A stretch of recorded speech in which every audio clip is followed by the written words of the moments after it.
amigos, estoy en la Universidad Tecnológica de Puebla. Mi nombre es Daniel Anaya y este programa es de ciencia aplicada.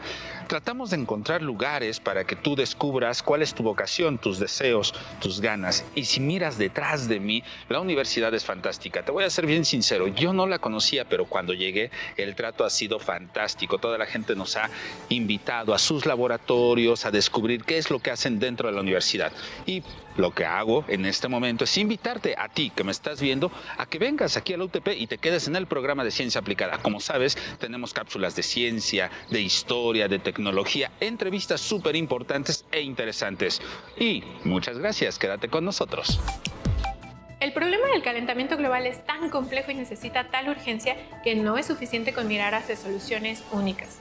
Aquí te hemos hablado de él en nuestro capítulo dedicado a la ciudad y también en aquel donde hablamos de algunas soluciones planteadas por la ingeniería industrial para combatirlo. Hoy estamos en la Universidad Tecnológica de Puebla con José Luis Gómez para hablar de otra acción urgente y necesaria para frenar el cambio climático, el tratamiento de las aguas residuales. Yo soy Belén Carmente, acompáñenos, esto es Puebla Científica.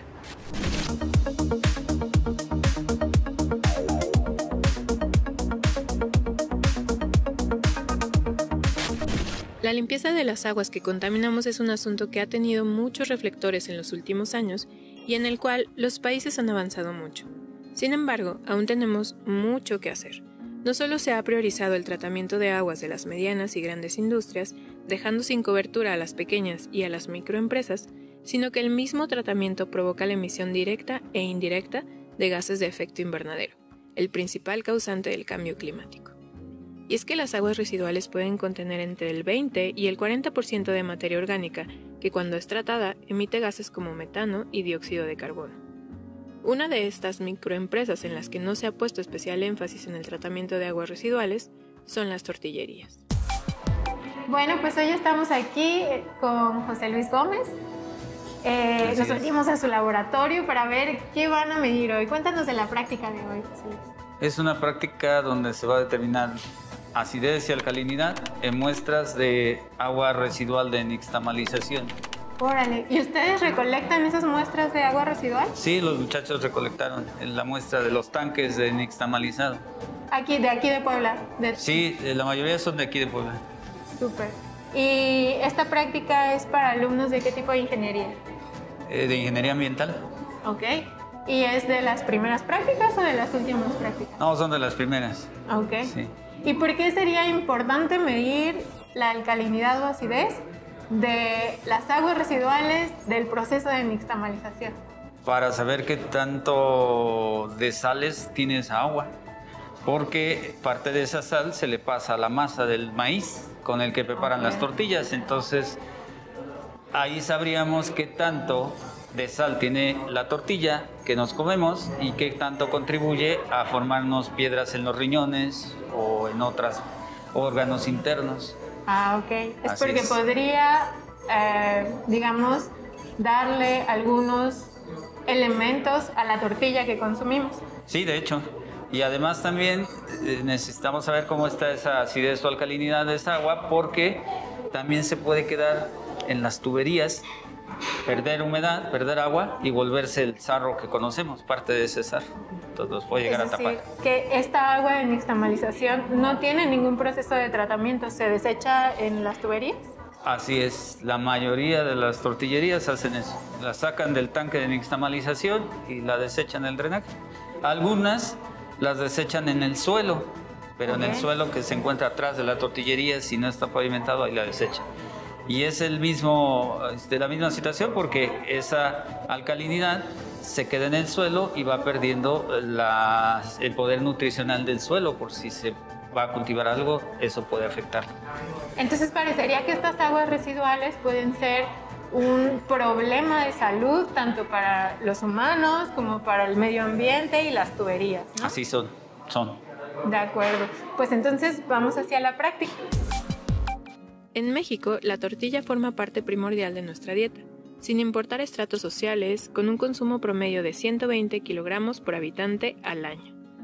Debido a la expansión de este alimento, se han desarrollado procesos industriales para su fabricación, como la nixtamalización. Este es un proceso tradicional de preparación del maíz en el que los granos secos se cuecen y se sumergen en una solución alcalina, generalmente de agua y cal, o hidróxido de calcio, con el propósito de alterar el color, sabor y color del maíz. No solo eso, el proceso de nixtamalización tiene muchos beneficios nutricionales, como un mayor aporte de calcio debido a que los granos lo absorben durante el remojo, una mayor parte de fibra y mayor disponibilidad de hierro, el cual puede disminuir el riesgo de anemia. El nejayote, que es el agua residual de la nixtamalización, es un contaminante con un pH muy alto y mucha materia orgánica que usualmente se desecha en el alcantarillado público, suelos o ríos y lagos. Pues estamos aquí con Axel, que es estudiante en Técnica Química Ambiental. Voy apenas en mi tercer cuatrimestre de mi carrera. Y hoy estamos en tu práctica de laboratorio, en donde vamos a medir la alcalinidad y asicidad de un agua residual muy específica. ¿Ok? ¿Y qué vas a hacer con esa agua? Bueno, la vamos a... Primero la empezamos a diluir por las medidas, que son 100 mililitros por 10 mililitros de nuestra muestra. Ajá. Y después la volvemos a disolver porque está muy concentrada, entonces no se va a poder ver la acidez o la alcalinidad que tiene el agua. Ok. Ya después lo vamos a meter el agua a la bureta. ¿La bureta que es... esta que vemos acá? ¿La bureta? Sí, es la que está en el soporte. Y ahí vas a meter el líquido y después... Después se va a hacer con una solución que mis compañeros previamente ya han preparado. Ajá. Y con ese mismo se va a ver si esta es ácida o alcalina. De acuerdo. Ok, muchas gracias, Axel. Sí. El tratamiento adecuado de este subproducto no solo disminuye la contaminación, sino que puede ser una forma de recuperar materiales que sean útiles en la industria alimenticia, farmacéutica y biotecnológica. Por ejemplo, los sólidos del nejayote pueden agregarse al pan sin afectar su sabor y añadiendo una fuente importante de fibra dietética, calcio y antioxidantes. Además, según un estudio realizado en Pakistán, un ácido presente en sus residuos, el ácido felúrico, puede ayudar a reducir enfermedades cardiovasculares y prevenir varios tipos de cáncer gracias a su capacidad antioxidante. Por más que los y las ciudadanas nos preocupemos por el medio ambiente, reduciendo nuestra huella de carbono, es importante, además de urgente, exigir a las empresas y las autoridades mejores prácticas para el manejo, la recolección y el tratamiento de los residuos que se generan actualmente. Agradecemos a José Luis y a Axel por habernos acompañado hoy a hablar de las tortillas, aguas alcalinas y mucha Puebla científica. Síguenos en nuestras redes y no te nos despegues. Seguimos con más Ciencia Aplicada.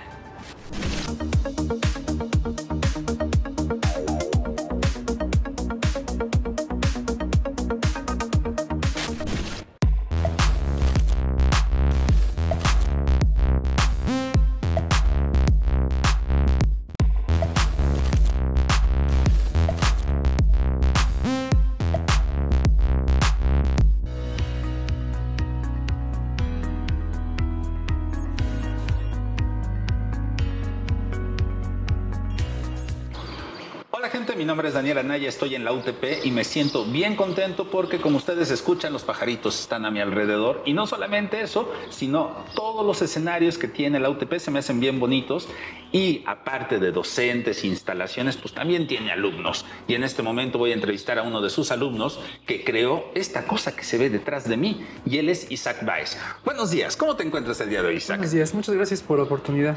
No, pues a mí me da mucho gusto y lo primero que te quiero preguntar es, ¿qué es esta cosa? Sí, esta es una réplica del humanoide IMO francés y está destinado a que sea un apoyo al docente, es decir, que tenga programas precargados, clases precargadas y que pueda ejemplificar un proceso didáctico.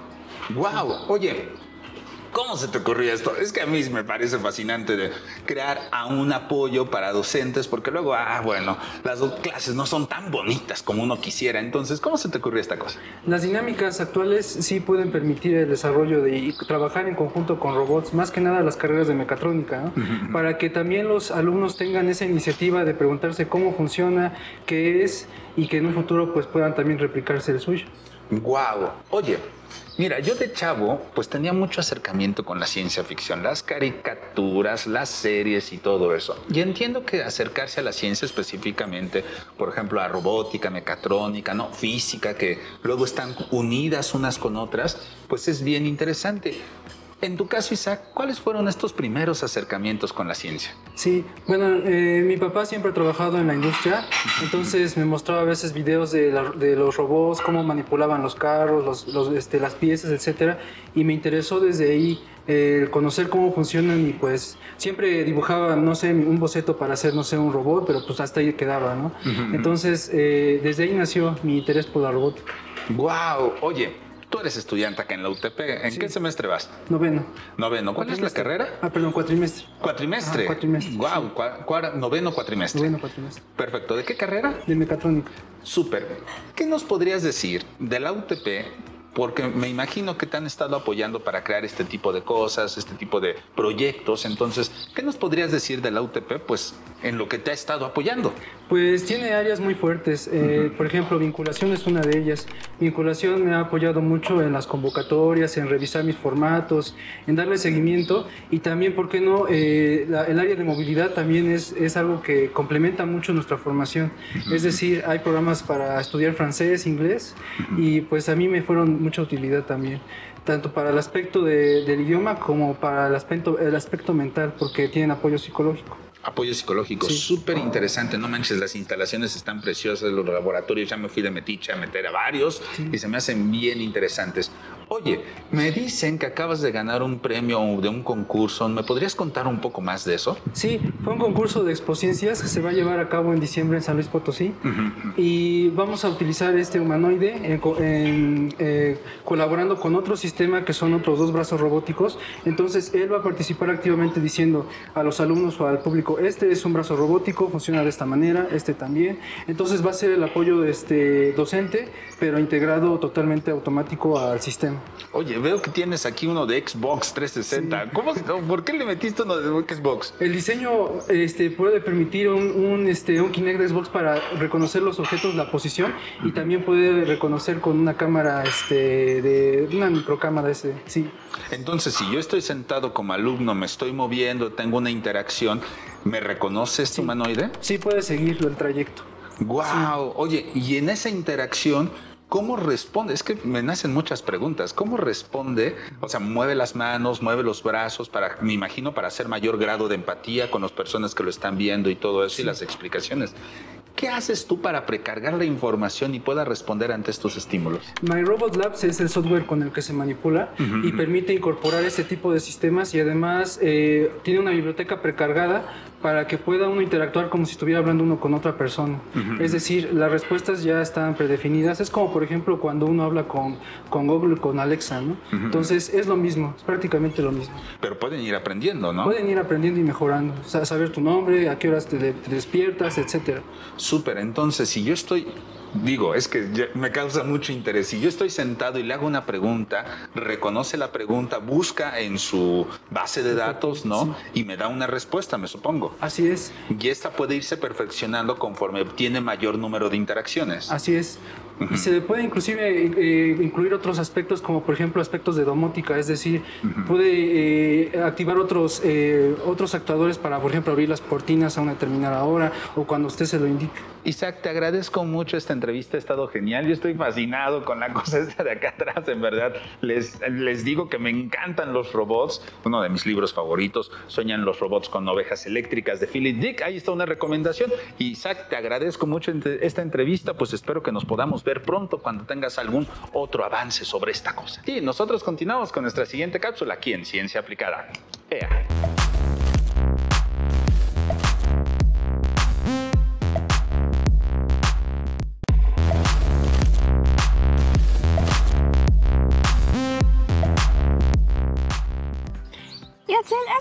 enteré que el Museo Amparo antiguamente fue un hospital. Así es, Angie, y de hecho era conocido como el Hospital de San Juan de Letrán o el Hospitalito. ¿Platicamos sobre él? Sí. Va. Yo me llamo Yatzel Roldán. Y Ángela Bonilla, acompáñenos en Descubriendo Puebla.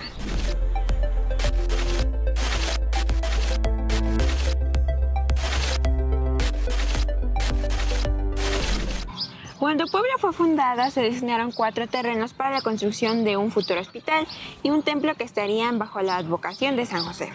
Originalmente, el hospital estaba pensado para construirse en el área en la que se realizó la primera fundación, es decir, en el actual barrio del Alto. No obstante, no se llevó a cabo hasta que la ciudad se mudó cruzando el río San Francisco.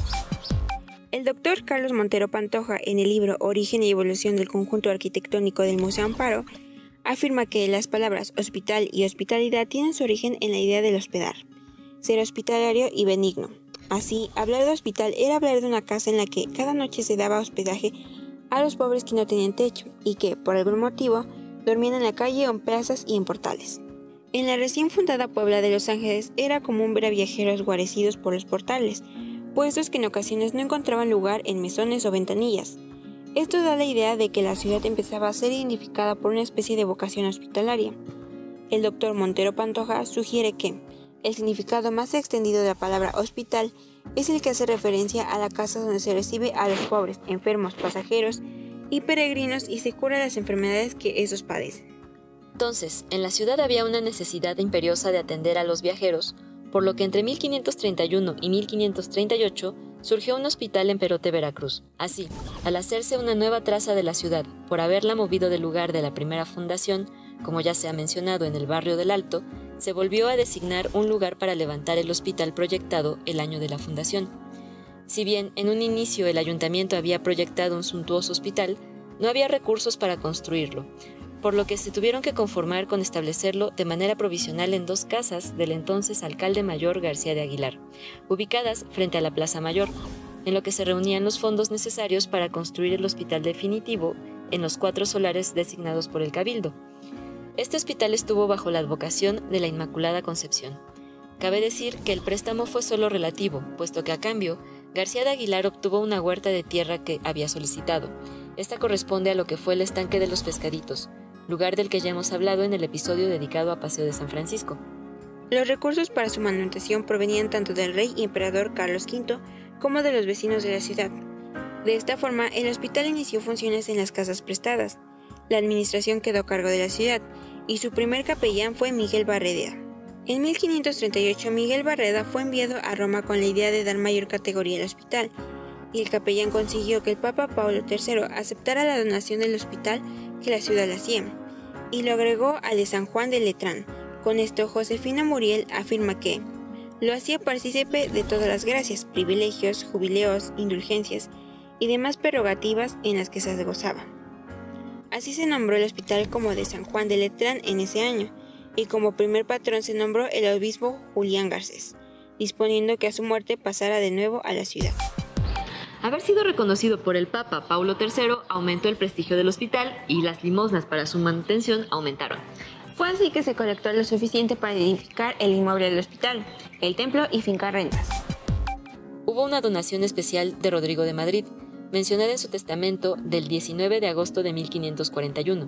Esta consistió en una hacienda cuyos productos debían destinarse perpetuamente al mantenimiento y cura de los enfermos del hospital. En un inicio atendía tanto a mujeres como a hombres, pero desde 1547, fecha en que empezó a funcionar el Hospital de San Pedro, quedó dedicado exclusivamente a la atención de mujeres.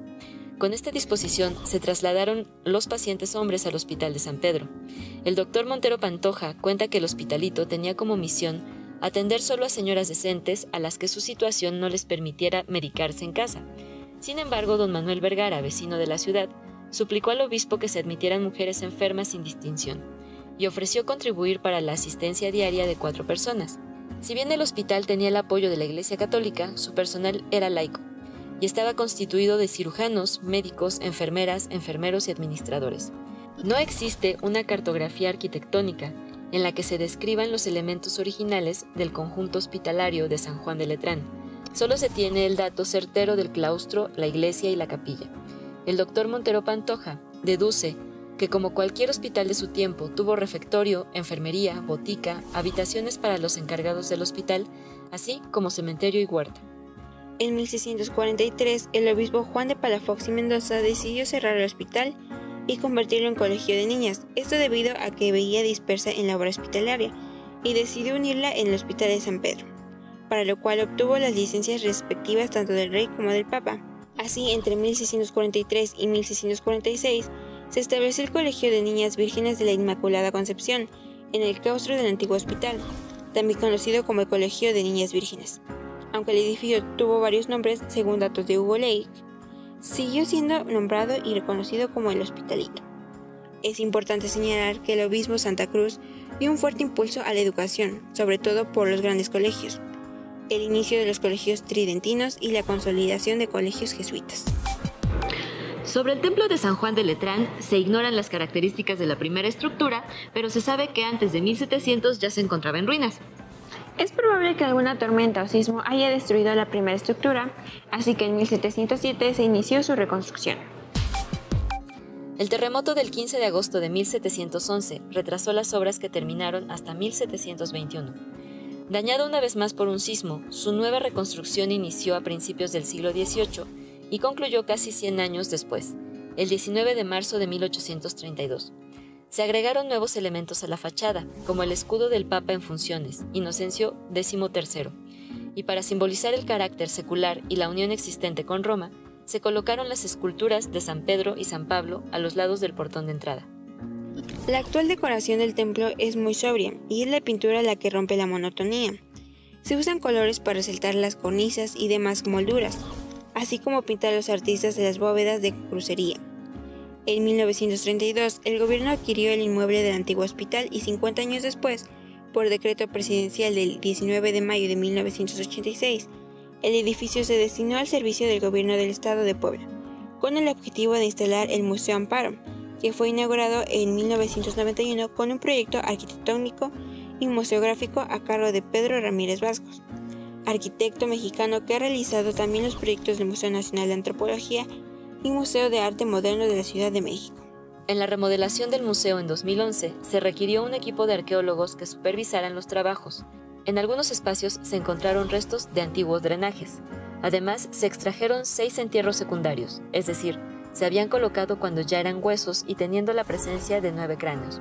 También se encontraron algunos restos de materiales cerámicos que, al ser estudiados, se determinó que provenían de contextos caseros, relacionados con la preparación y consumo de alimentos.